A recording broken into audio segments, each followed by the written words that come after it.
So today I am going to give you 5 rules that you should follow when communicating with your partner so that you can be a more effective communicator.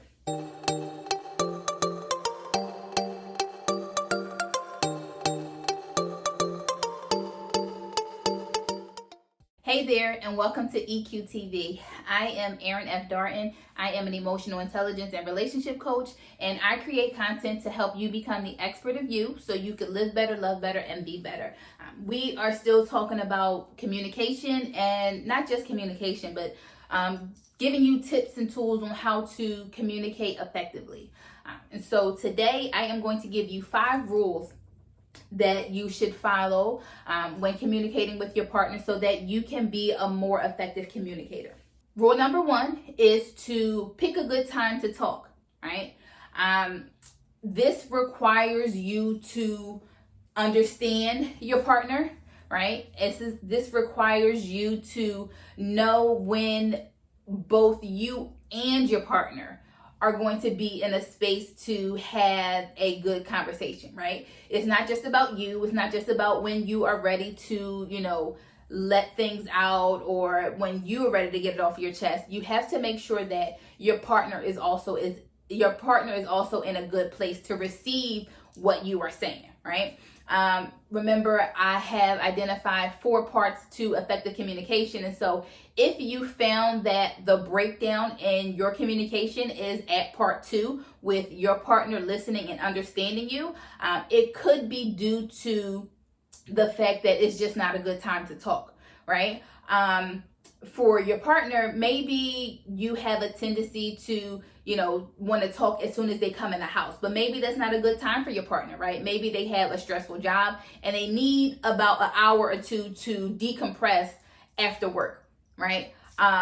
So you have to make sure that it's the best time to talk. Also for you, it may be that you need time to sit down and process. Remember, I gave you guys 5 things that you need to do before you actually go to your partner to communicate. So maybe you actually need time to, work through those 5 things, or you need to make sure that you are calm enough to have an effective conversation. So the first rule is to make sure that you pick a time that is good for the both of you to have a conversation. Rule number 2, when you are communicating with your partner, how you feel or something like that, make sure you start your sentences with I and not you. The reason for this is the emphasis should be on the impact that whatever the incident is that you're bringing up, the emphasis should be on the impact that it had on you. It should not be on, about your partner, right?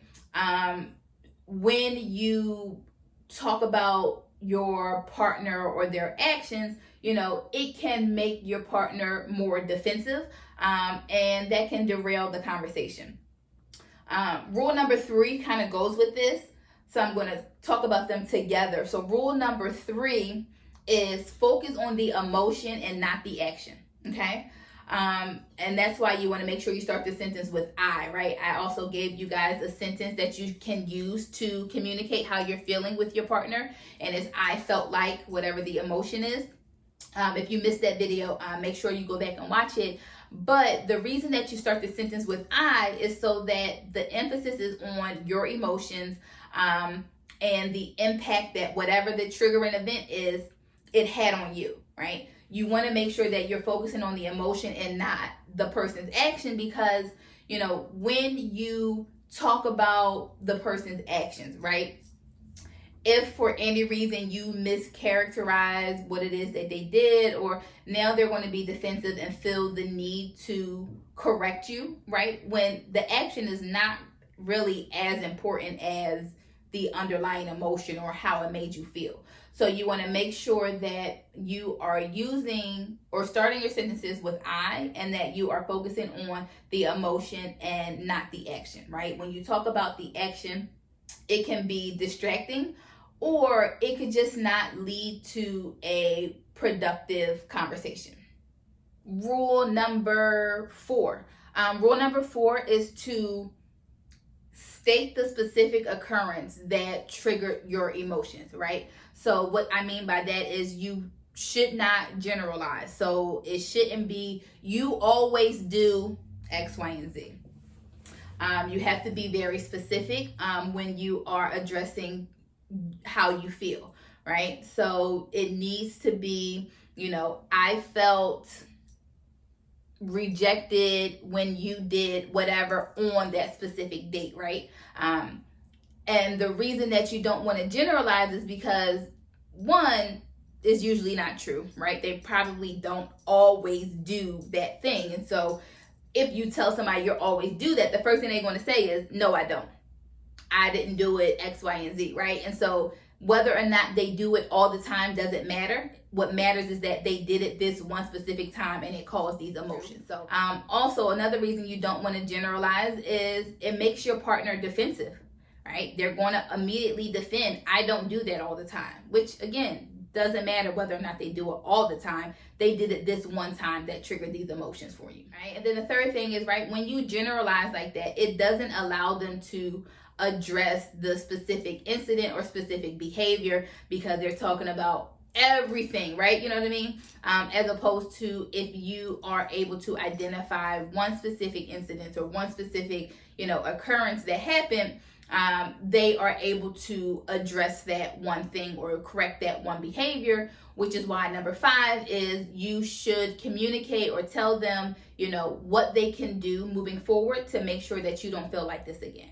Right. So if you do the work that the 5 things that I've outlined for you to do before communicating, you will have already talked about, or you have already figured out what your partner can do to change your behavior so that you don't feel like this again. And so you want to make sure that that is something that you communicate to them like right away.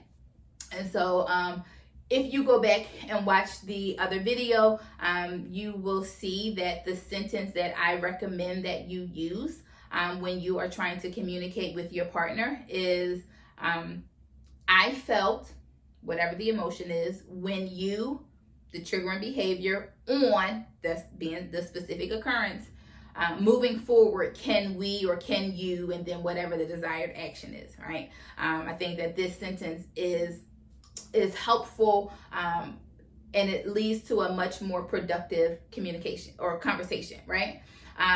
So these are just the 5 rules that I have come up with. There can be more, but I think that these are a good starting point when you are looking to improve your communication with your partner. So 1, make sure you pick a time that is good for both of you to talk, whether it's after you've calmed down, after they've had time to decompress. You just want to make sure that both of you are in a space where you can, speak with as little anger as possible or hurt. You know what I mean? That's when, things are said that shouldn't be said, right? So make sure that you've had time to cool down and you can have a productive conversation, and make sure that your partner is in a space to receive what you're saying. 2, always start your sentence with I. And 3 is focus on the emotion, not the action, right? The emphasis should be on, how it made you feel, and because that's what we need to address, not necessarily the action.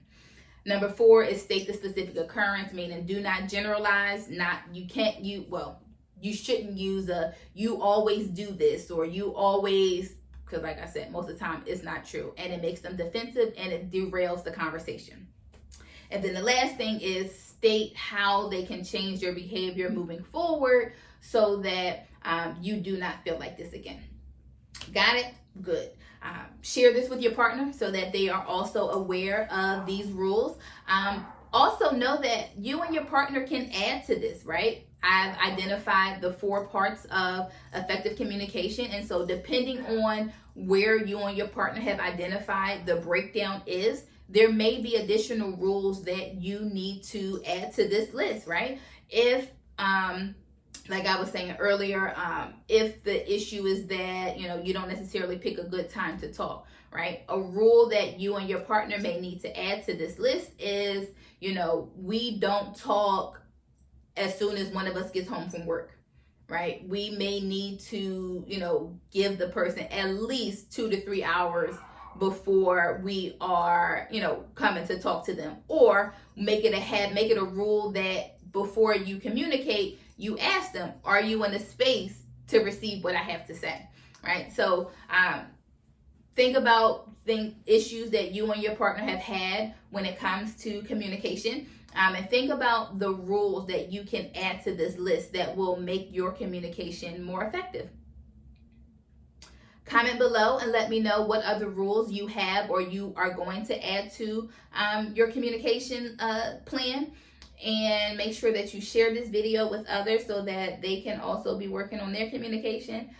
Make sure you're subscribed to my channel so that you can get lots of other good content. And I will see you all next time.